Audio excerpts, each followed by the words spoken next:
RTC కార్మికులతో చర్చలకు సిద్ధం. ఇవాళ రేపు ఎప్పుడు వచ్చినా సమస్యలపైన చర్చిస్తాం.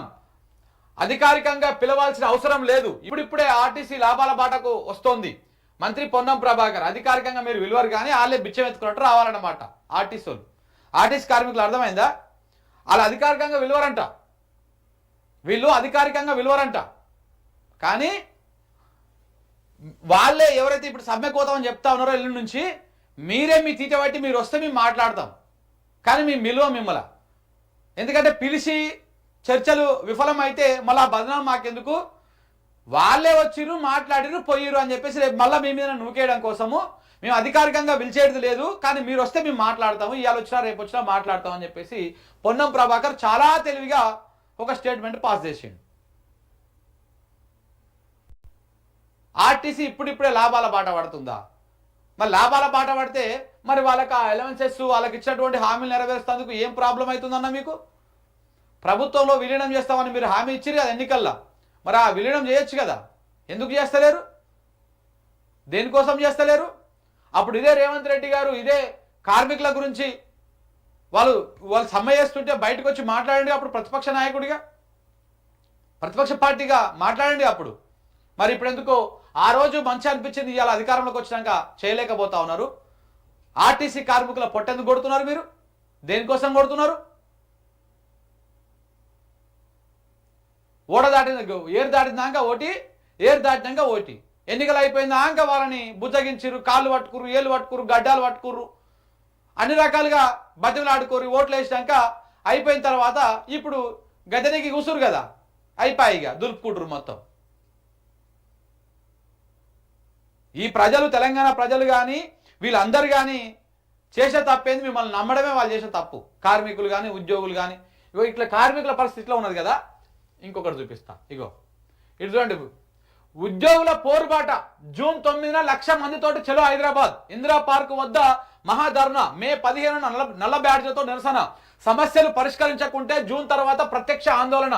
సామూహిక సెలవులు, pen down, work to rule, మానవ హారాలు, సామూహిక వనభోజనాలతోటి నిరసన. ఉద్యోగ జేఏసీ నేతల హెచ్చరిక, కాంగ్రెస్ సర్కారు మోసం చేసిందని ఆగ్రహం వ్యక్తం చేస్తా ఉన్నారు. సరిపోయిందా? అక్కడ ఆర్టీసీ కార్మికులతోనేమో మీ తీట బట్టి మీరు వస్తే నేను మాట్లాడతా, లేకపోతే లేదు అని చెప్తా ఉన్నారు కదా. మరి ఇక్కడ ఉద్యోగులు కూడా రెడీ అయ్యారు. ఇక్కడ ఉద్యోగులు కూడా పోరుబాట పడతా ఉన్నారు. రేపెన్నడు జూన్ 9 తారీఖు నాడు 1,00,000 మందితోటి ఇందిరా పార్క్ దగ్గర ధర్నా చేసేందుకు వాళ్ళు రెడీ అవుతున్నారు. చలో హైదరాబాద్. ప్రభుత్వ ఉద్యోగులను ఇప్పుడు కాంగ్రెస్ ప్రభుత్వం ఈ లెక్కన అర్థమైందా? కాంగ్రెస్ ప్రభుత్వము, కాంగ్రెస్ పార్టీ ఏ వర్గాలను మోసం చేసింది, ఏ వర్గాలను మోసం చేయలేదంటే ప్రతి వర్గాన్ని, ప్రతి రంగాన్ని మోసం చేసింది. అందరినీ మోసం చేసింది. పింఛన్ పెంచుతామని ముసలాళ్ళను మోసం చేసింది. రైతు భరోసా, రైతు బంధుని 10 నుంచి 15,000 చేస్తామని రైతులను మోసం చేసింది. ఆడోళ్లకు 2,500 రూపాయలు ప్రతి నెల ఇస్తామని చెప్పేసి వాళ్ళను మోసం చేసింది. మా విద్యార్థులకు స్కూటీలు ఇస్తామని చెప్పేసి విద్యార్థులను మోసం చేసింది. ఇంకోటి ఏంది, 2 లక్షల ఉద్యోగాలు ఇస్తాం ఏడాది లోపలని చెప్పేసి నిరుద్యోగులను మోసం చేసింది.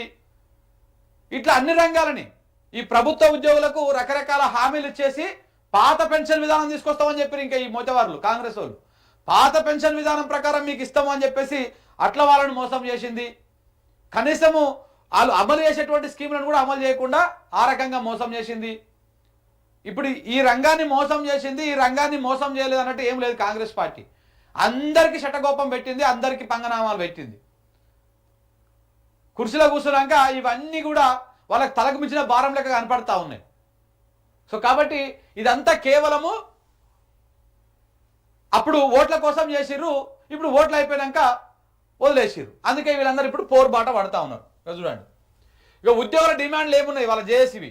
యుద్ధ ప్రాతిపదికన పెండింగ్ బిల్లులు చెల్లించాలి. పెండింగ్లో ఉన్నటువంటి 5 డిఏలను వెంటనే విడుదల చేయాలి. ఉద్యోగుల హెల్త్ స్కీమ్ను పూర్తి స్థాయిలో అమలు చేయాలి. కంట్రిబ్యూటరీ పెన్షన్ స్కీమ్ రద్దు చేసి పాత పెన్షన్ విధానాన్ని అమలు చేయాలి. మీరే చెప్పారు కదా, పాత పెన్షన్ విధానం మేము ఇస్తాము, పాత స్కీమ్ ప్రకారమే ఇస్తాము అని చెప్పేసి అది వాళ్ళు అమలు చేయమని అడుగుతున్నారు. 51% ఫిట్మెంట్ తోటి పిఆర్సీ ఇవ్వాలి. స్థానిక ప్రాతిపాదికన అదనపు పోస్టులను సృష్టించి జీవో 317ను అమలు చేయాలి. అన్ని ప్రభుత్వ శాఖల్లో ప్రమోషన్ల కమిటీ కమిటీలను ఏర్పాటు చేసి ప్రమోషన్లు కల్పించాలి. ఎన్నికల సమయంలో బదిలీలు చేసిన వారిని పూర్వస్థానాలకు పంపించాలి. 2025 మే జూన్ మాసాల్లో ఉద్యోగుల సాధారణ బదిలీలను చేపట్టాలి. ఇది ఈ నెల వచ్చే నెలలలో సాధారణ బదిలీలు చేపట్టాలి. సో ఇట్లా ఈ డిమాండ్లతోటి వాళ్ళు ఉద్యోగం చేసి ఒక ప్రకటన విడుదల చేసింది. ఈ డిమాండ్లలో ఏ డిమాండ్ కూడా అమలు చేసేందుకు ఈ ప్రభుత్వం సిద్ధంగా లేదు. దాన్ని మెడలు ఉంచితే తప్ప అది సిద్ధంగా అయ్యేటువంటి అవసరాలు కూడా లేవు, అవకాశం కూడా లేదు. సో కాబట్టి కింద ఒక మిత్రుడు పెడుతున్నాడు కామెంట్, అన్న ఆటో డ్రైవర్లను కూడా మోసం చేసినారు. అది ఫస్ట్ విడతలనే అయిపోయింది. రాష్ట్రంలో కాంగ్రెస్ ప్రభుత్వం అధికారంలోకి వచ్చినాక మొదటిసారి ఫస్ట్ మోసం చేసింది రైతులను, సెకండ్ మోసం చేసింది ఆటో డ్రైవర్లని. వాళ్ళ ఉసురైతే ఉట్టిగానే పోదు ఈ కాంగ్రెస్ ప్రభుత్వానికి, రేవంత్ రెడ్డి గారికి. ఆ ఉచిత బస్సు తెచ్చి వాళ్ళ పొట్టగొట్టింది, చాలా మంది చనిపోయారు. పాపం చాలా మంది చనిపోయారు. వాళ్ళ ఉసురు ఉట్టిగానే పోదు. ఎన్నో కుటుంబాలు రోడ్ల మీద పడ్డాయి. కుటుంబాలే ఆగమైపోయినాయి ఆటో డ్రైవర్లకు సంబంధించి. ఇప్పటికీ వాళ్ళ పరిస్థితులు చాలా దయనీయంగా ఉన్నాయి ఈ ఫ్రీ బస్ వల్ల.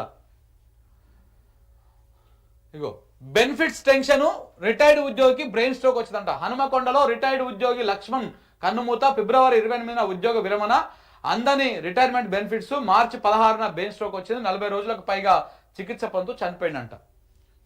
ఉద్యోగ విరమణ చేసినటువంటి ఉద్యోగులకు బెనిఫిట్స్ ఇస్తేందుకు కూడా రాష్ట్ర ప్రభుత్వం దగ్గర పైసలు లేవు, ఉన్నాయి కానీ మింగుతురు వీళ్ళు. వచ్చిన పైసలు వచ్చినట్టే వీళ్ళు మింగేస్తున్నారు. సో కాబట్టి ఇంకేడికెళ్ళి అవుతుంది. సో ఇట్లా సమస్యలు పరిష్కరించకపోతే జూన్ 9 తారీఖు నాడు 1,00,000 మందితోటి చలో హైదరాబాద్ కార్యక్రమం చేస్తాం, ఇందిరా పార్క్ దగ్గర మహాధారణ చేస్తామని చెప్పేసి కూడా వాళ్ళు ప్రకటించడం జరిగింది. ఇట్లా ఆర్టీసీ కార్మికులు ఒకవైపు, అటు ఉద్యోగులు ఒకవైపు.